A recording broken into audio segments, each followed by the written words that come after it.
నీ నాయకత్వ లక్షణం ఏమిటి అని అడుగుతా ఉన్నా. బండి సంజయ్ బీజేపీ అధ్యక్షుడి నుంచి తీసేసిన రోజున ఈ మహేష్ గౌడ్ గలమెత్తిండు, ఎట్లా తీస్తారు మా బీసీ బిడ్డనని.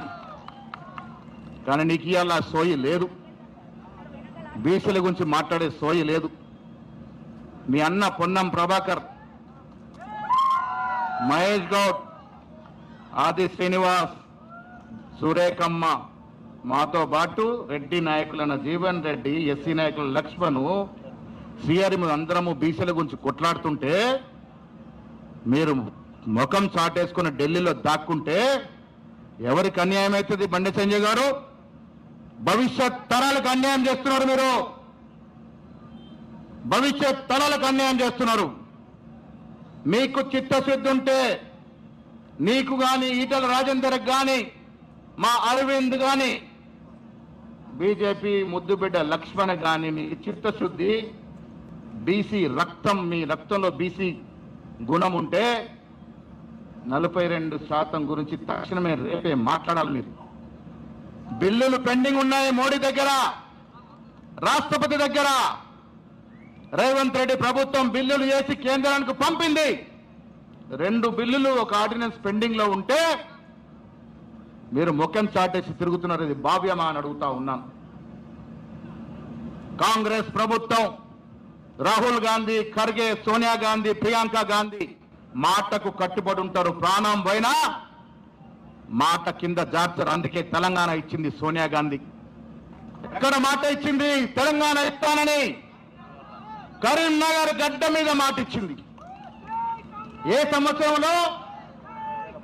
2014లో కరీంనగర్ గడ్డ మీద మాటిస్తే, 2004లో మాటిస్తే 2014లో తెలంగాణ ఇచ్చింది.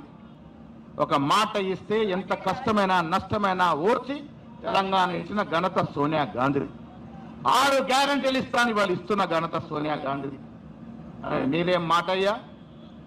కాకినాడలో ఒక ఓటుకు 2 రాష్ట్రాలని 2 రాష్ట్రాలు నట్టేట ముంచిండ్రు. ఇలా బీసీ బీసీ బీసీ అని ఓట్లేసుకొని బండి సంజయ్ సిఆర్పీఎఫ్ జవాన్లు పెట్టుకొని తప్పెట్టుకొని తిరుగుతా ఉన్నాడు. ఇది పద్ధతి కాదు మిత్రమా. దమ్ము, నిబద్ధత, ఒక మాట నిలుపుదనం ఉంటే బయటకు రండి.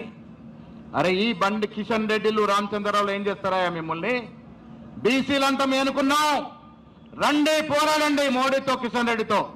42% రిజర్వేషన్ మేము బాసటగా ఉంటామని ధైర్యంగా ముందుకొచ్చి మాట ఇవ్వాల్సిందిగా నేను ఇవాళ బండి సంజయ్, అరవింద్, ఈటల రాజేందర్, లక్ష్మణ్ గారికి పిలిపిస్తున్నా. ఇకనైనా బీసీ తత్వం, మీకు బీసీల మీద ప్రేమని బయట పెట్టుకోవాల్సిన విజ్ఞప్తి చేస్తా ఉన్నా. మా రేవంత్ రెడ్డి గారు, మా జీవన్ రెడ్డి గారు నిన్న పిఎస్సి మీటింగ్ లో మా జీవన్ రెడ్డి గారు మాట్లాడుతూ చెప్పారు ఏ రకంగా బీసీలకు రిజర్వేషన్ ఇవ్వాల్సిన అవసరం ఉంది, అది ఎంతవరకు న్యాయమనే మాట. జీవన్ రెడ్డి దగ్గరికి వచ్చి, బండి సంజయ్ గారు జీవన్ రెడ్డి దగ్గరికి వచ్చి కూర్చొని అడగండి, అది ఎట్లా సాధ్యమవుతుంది? మీరు ఒక రెడ్డి అయ్యండి మాకు మద్దతు పలుకుతున్నారు కదా, ఏ రకంగా సాధ్యమవుతుంది అడిగితే వారు మీకు వివరంగా వివరిస్తాడు. ఆ రకంగా ముందుకు పోదామనే మాట చెప్తా ఉన్నా. ఈ దమ్ము లేని రాజకీయాలు, ఈ సత్తా లేని రాజకీయాలకు ముందు నడవాయి. ప్రజలు తెలివి కలని వారండు. ఎవడు మాటిస్తాడో, ఎవడు మాటను నిలబెడతాడో తెలుసుకున్నారు. ఇవల్ల ముందు ముందు ఆటలు సాగాయి కాబట్టి జాగ్రత్తగా బీసీ బిల్లుకు మద్దతు ఇవ్వాల్సిందనే విజ్ఞప్తి చేస్తా ఉన్నా. అభివృద్ధి ధ్యేయంగా ముందుకు పోతా ఉంది మా ప్రభుత్వం. ఇంజనీరింగ్ కళాశాల, లా కళాశాల ఈ 19 నెలల్లో తెచ్చిన ఘనత కాంగ్రెస్ పార్టీ కేంద్ర రాష్ట్ర నాయకులు, మంత్రులు పొన్నం ప్రభాకర్, లక్ష్మణ్, వివేక్ గారు, సీనియర్ నాయకులు. అభివృద్ధి అంటే ఏంటో కాంగ్రెస్ పార్టీకి తెలుసు. పేద ప్రజల బతుకులేదో మాకు తెలుసు. సంక్షేమం ఏందో మాకు తెలుసు. ప్రజల ఇష్టాలేందో మాకు తెలుసు. తెలంగాణ కోరుకుంది ఎందుకు బిడ్డలారా? మనకు ఉద్యోగాలు వస్తాయని కదా. టీఆర్ఎస్ ప్రభుత్వాన్ని ఎన్ని ఉద్యోగాలు ఇచ్చారు? ఉన్న ఉద్యోగాలు బీకేశారు. కాంగ్రెస్ పార్టీ అధికారంలోకి వచ్చిన తర్వాత, రేవంత్ రెడ్డి గారు ముఖ్యమంత్రి అయిన తర్వాత ఇప్పటి వరకు ఇచ్చిన ఉద్యోగాలు ఎంత ప్రభాకర్? 65,000 ఉద్యోగాలు ఇచ్చాం. 3 మంత్రులు ఉన్నారు ఇక్కడ. వారితో చెప్తా ఉన్నాం, ఇంకా 35,000 ఉద్యోగాలు ఈ 6 నెలల్లో ఇస్తాం, ఇచ్చి తీరుతాం. మాకు నమ్మకం చేసే చాలా ఉంది, చేసే ధైర్యం ఉంది. మాటిస్తే తప్పదు అనే ప్రతిమ సోనియా గాంధీ, రాహుల్ గాంధీ, ఖర్గే ఆశీస్సులతో రేవంత్ రెడ్డి గారి ప్రభుత్వం ఇంకా 35,000 ఉద్యోగాలు ఇచ్చి తీరుతుంది. ఉద్యోగాలే కాదు, ప్రైవేట్ పరంగా ఎన్నో పరిశ్రమలు తీసుకొస్తా ఉన్నాం.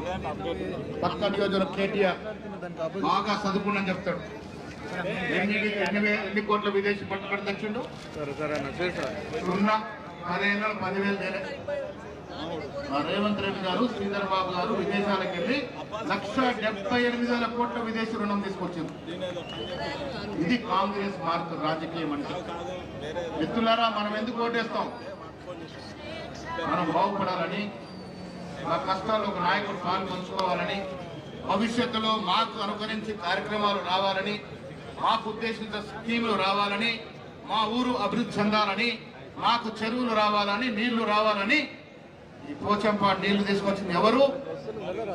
నెహ్రూ గారి ఆధ్వర్యంలో పోచంపాడు నీళ్లు తీసుకొస్తే పివి నరసింహారావు గారు ఫ్లడ్ పోయినిచ్చి ఇంకొక నీటి బాట వేసింది.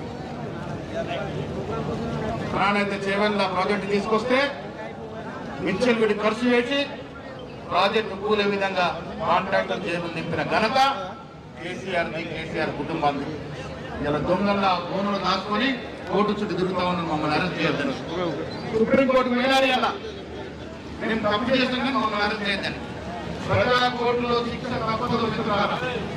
ఎవరి రాష్ట్ర సంపద దోచిన, ఎవరి రాష్ట్రంలో దోపిడీ చేసిన, మీ సోపు ఎవరు దోపిడీ చేసినా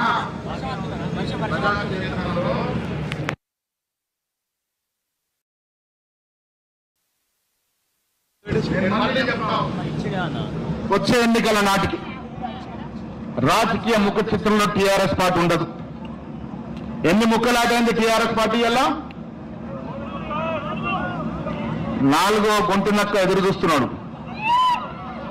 3 ముక్కలకు అయింది.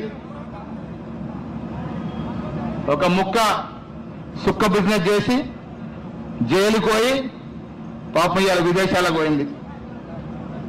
ఒక ముక్క అవినీతి పాలు జైలుకు పోతుందేమో అని చూస్తా ఉంది.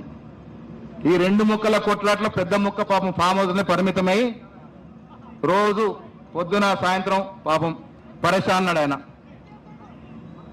ఇంకా 4వ ముక్క ఈ 3 ముక్కలు కొట్లాడుతుంటే నాకేమైనా అవకాశం రావదా అని ఎదురు చూస్తా ఉన్నది. ఇంకేముంటుంది మిత్రులారా? టీఆర్ఎస్ పని అయిపోయింది. మనం ఎందుకు టీఆర్ఎస్ చూస్తాం? మళ్ళా మనకు డబుల్ బెడ్రూమ్ ఇచ్చిండా, ఒక చక్కెర కార్డు ఇచ్చిండా, పని అయిపోయింది. ఎస్, టీఆర్ఎస్ గురించి మాట్లాడే అవసరం లేదు. బీజేపీ వాళ్ళు మనకు పనికిరారు. అందరికీ దేవుడు ముఖ్యమే. వాళ్ళకన్నా ఎక్కువ పూజ చేస్తాం. మా ప్రభాకర్ అయితే వారం వారం శివాలయం, రామాలయం తిరుగుతూనే ఉంటాడు. ఇక్కడ వాళ్ళందరికీ భక్తి ఉన్నది. అందరం పూజ చేసుకుంటాం. ఏం కోరుకుంటాం? దేవుళ్ళతో, ప్రజలతో మాకు ఓట్లేపియని ఘోరం. ప్రజలు క్షేమంగా ఉండాలా, మా కుటుంబంతో పాటు అందరు క్షేమంగా ఉండాలని కోరుకుంటాం. ఎన్నికలు వచ్చినప్పుడు దేవుడి పేరు ఎక్కడ వాడం, అసలే తీసుకోం. దేవుడు అందరు వాడే. బీజేపీ పార్టీ ఏదో శ్రీరామచంద్రుడే పుట్టించినట్టు, ఆయనకేదో సభ్యత ఉన్నట్టు మాట్లాడతారు వీళ్ళు. అక్షింతలు అసలుకే తీసుకురాము. మాది శ్రీనివాస్ గారు చెప్తున్నారు. అక్షింతల పేరిట కూడా రాజకీయమే. అక్షింతలు వేస్తే ఓట్లు లాలుతాయని. ఎంత డ్రామాలండి! దేవుడు చోట దేవుడున్నాడు. దేవుని రాజకీయాలకు లాగకండి దయచేసి. దేవుడు మహానుభావుడు, పెద్దోడు. శ్రీరామచంద్రుడు నిజంగా బీజేపీ పార్టీకి ఏం సంబంధం చెప్పండి? ఎప్పుడు పుట్టింది బీజేపీ పార్టీ? స్వాతంత్రం వచ్చినాక 40-45 ఏళ్ళకు పుట్టింది. 1980లో పుట్టింది.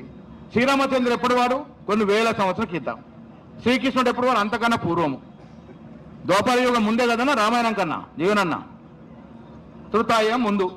వాళ్ళని తీసుకొచ్చి ఇప్పుడు వీళ్ళు ఆడుకుంటారు. అసలు మోడీకి ఏం సంబంధము? సంసార జీవితం తెలియని నాయుడు, ఆయనకేం సంబంధము? కష్ట సుఖాలు ఏం తెలుసు? ఇవాళ ఓట్ చోరీ 3వసారి మోడీ ఎట్లా అధికారంలోకి వచ్చిన మిత్రులారా?